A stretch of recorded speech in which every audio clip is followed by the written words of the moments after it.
Good morning all students.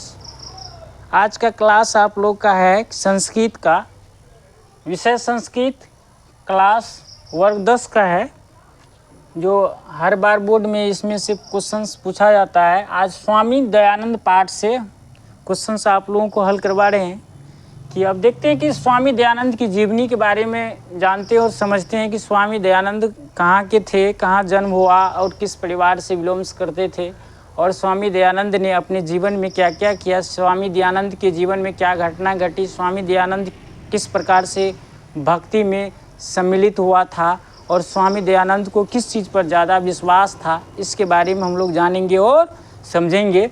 पहला बात है कि स्वामी दयानंद का जन्म 1824 ईस्वी में हुआ था। स्वामी दयानंद गुजरात, उत्तर प्रदेश, गुजरात के टंकारा ग्राम के रहने वाले थे। स्वामी दयानंद के परिवार शिव भक्त थे। स्वामी दयानंद बचपन में भी शिव भक्त की कामना किया करता था और ख़ास करके शिव भक्त में ज़्यादा उसके परिवार ने विश्वास रखते थे। और स्वामी दयानंद अपने जीवन में जब उद्देश्यपूर्ण आवश्यकता को पूर्ण करने के लिए चाहा तो आर्य समाज की भी स्थापना की।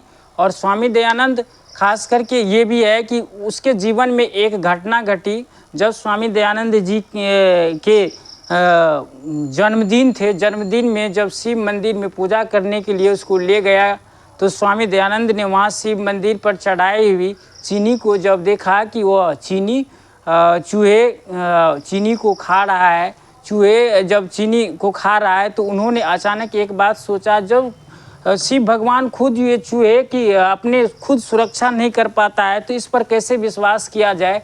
खुद अपनी स्वयं सुरक्षा कायम कर नहीं पाते हैं तो मनुष्य की सुरक्षा कायम क्या करेंगे। उन्होंने उसी दिन से ऐसा उद्देश्यपूर्ण बातों को सोच लिया कि इसमें कोई शक्ति नहीं है, इसकी पूजा अर्पण नहीं करनी चाहिए। अपने समाज में सारी बात को वो समझाने लगा, अपने परिवार में सारी बात को समझाने लगा कि नहीं, मूर्ति की पूजा नहीं होनी चाहिए, मूर्ति की पूजा व्यर्थ है, मूर्ति की पूजा से हट करके कोई पूजा करनी चाहिए, ब्रह्मलीन पूजा करनी चाहिए, ब्रह्मा में विश्वास करनी चाहिए, वेदों में विश्वास करनी चाहिए। उन्होंने कुछ समय के बाद उन्होंने वेद ग्रंथों को जाना, वेद पुराण को जाना, शास्त्रों को जाना और वेद और आंतरिक पूजा पर विश्वास करने लगे, ब्रह्मी पूजा पर विश्वास करने लगे, कर्मकांडी पर विश्वास करने लगे। उन्होंने मूर्ति पूजा, छुआछूत, ये सारे भावनाओं को व्यक्त करने से उजागर किए। उन्होंने आर्य समाज की स्थापना मुंबई में जाकर के किए और आर्य समाज की स्थापना करने के बाद उसे बहुत सारे प्रोत्साहित भी मिला।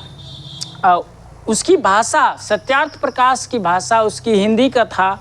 और उसके बाद स्वामी दयानंद का बचपन का नाम मूलशंकर था। बचपन में उसे बहुत प्यार से समाज के लोगों ने, उसके परिवार के लोगों ने उसे मूलशंकर नाम से पुकारा करते थे, क्योंकि स्वामी दयानंद बचपन से ही बहुत प्रतिभाशाली और विवेकशील, लगनशील और मेहनतशील व्यक्ति थे, जिन्होंने आज समाज के इतिहास में बहुत बड़े प्रचंड कायम कर दी। उन्होंने अपने जीवन में इस इतिहास में, इस सत्यार्थ प्रकाश में सत्य को साबित कर दिया कि भगवान की अगर पूजा किया जाए तो आंतरिक आत्मा से पूजा किया जाए, ब्रह्मा को प्राप्त किया जाए, आत्मा की पूजा ही शुद्ध पूजा होती है। मूर्ति पूजा, हवन पूजा, कर्म पूजा, कांड पूजा कोई पूजा नहीं है, लेकिन वेद पूजा मनुष्य के जीवन में सबसे सतार्थ ला सकती है।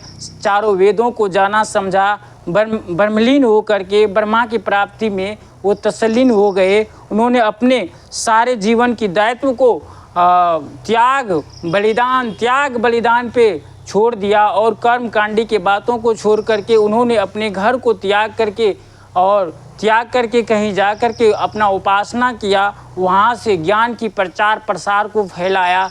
हमारे देश के सभी हर कोनों में उसके ज्ञान की प्रविख्यात को गाया जाता है। लेकिन स्वामी दयानंद एक भक्तशील व्यक्ति होकर के भी समाज को ऐसे प्रेरणा दिया कि मनुष्य के जीवन में विभिन्न प्रकार की घटनाओं घटती है, लेकिन उस घटनाओं में असंतुष्ट नहीं होनी चाहिए, उसे धैर्य से कार्य लेनी चाहिए, धैर्य से कार्य लेकर के अपने जीवन की राहों में चलनी चाहिए, ताकि उसके कर्म से अच्छे सहयोग मिल सके, कर्म उसका अच्छा हो सके। अपने जीवन की सारे क्रियाकलापों को समझना और उपासना करना और आलोकित करना, देशों को विख्यात रूप से जानने की प्रेरणा स्वामी दयानंद जी ने दिया। जब टंकारा ग्राम में मूलशंकर जी का जन्म हुआ तो सभी व्यक्तियों ने मूलशंकर को, जब बड़ा हुआ धीरे धीरे उसकी शिक्षा दीक्षा प्रारंभ हुई, जब शिक्षा से उसकी रुचि जगी तो उन्होंने शिक्षा में संस्कृत की अध्ययन बहुत अच्छे ढंग से किया, संस्कृत को जाना, संस्कृत को समझा, संस्कृत में सारे वेद शास्त्रों और पुराणों को समझा।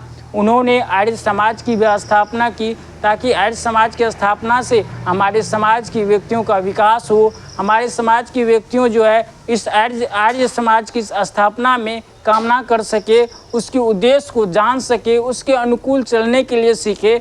इन्होंने अपने जीवन में सारे पूर्ण काम को, महत्वपूर्ण कार्य को करने में प्रेरित रहे।